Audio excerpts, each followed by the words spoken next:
Hi everybody, again my name is Ethan Cushing and I'm an account manager here with Intelex, and today we're going to talk about how to streamline your OSHA reporting processes. So I'm going to bring up a quick agenda for everybody. We're going to start with a little overview about Intelex and who we are, give you a little bit of background. And moving from there, we'll talk about some of the changes that OSHA implemented in 2015, and we'll also look at some of the challenges that people face when they're trying to do this using paper or some of their existing processes. And finally, we'll wrap it all up with some new and fun facts about safety that you may see from our blog and our Twitter account. So with that being said, OSHA changed their regulations in 2015.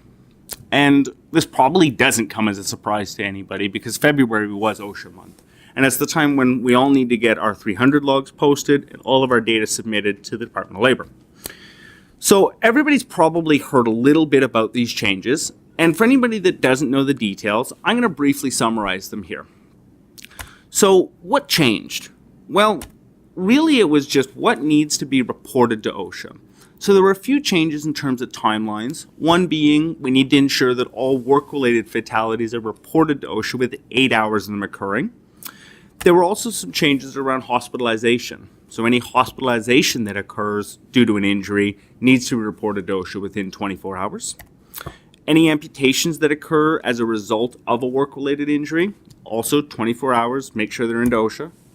And then lastly, and this is a change that wasn't covered in the previous legislation, any individual that loses an eye as a result of a work-related injury needs to be reported to OSHA within 24 hours.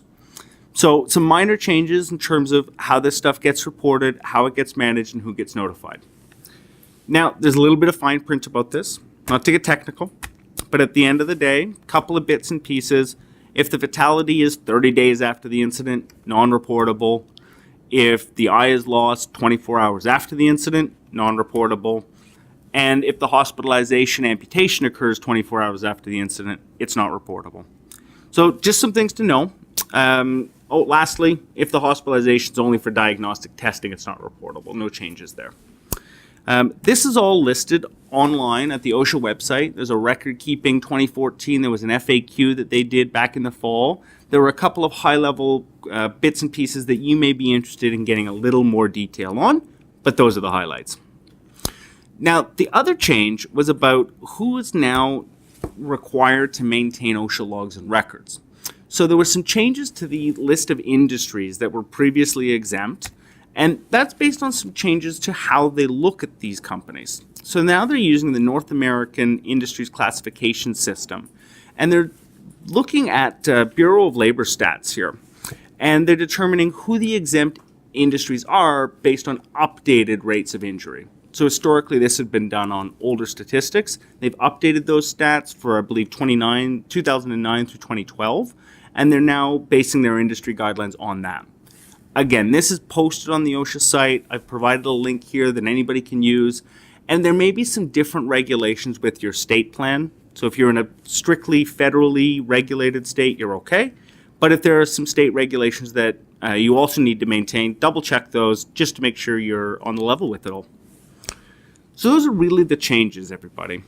A bit of how we now need to report, what needs to be reported, and who needs to be reporting these types of incidents. But as I say, I think a lot of this is recap for everybody. You probably found it out in February. Now, since you did all this in February, I'm sure there are some folks out there thinking to themselves, I never want to do this again. I want to find a better way to manage this. And we hear that on a day-to-day basis.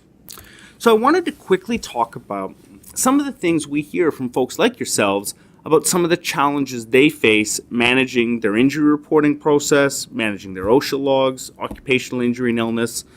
And there's a variety of different ways that people struggle with this and some of the benefits that we can provide. So I'm going to talk about a couple of those. And one of them is, how do you standardize your reporting? How do you make sure everything's in one place and everyone's filling in the same forms? We want to talk a little bit about how you could do an investigation and how your processes can be streamlined, especially with things like automated emails and auto-generating reports. It's a pain to do some of these things. So let's look at those in a bit more detail.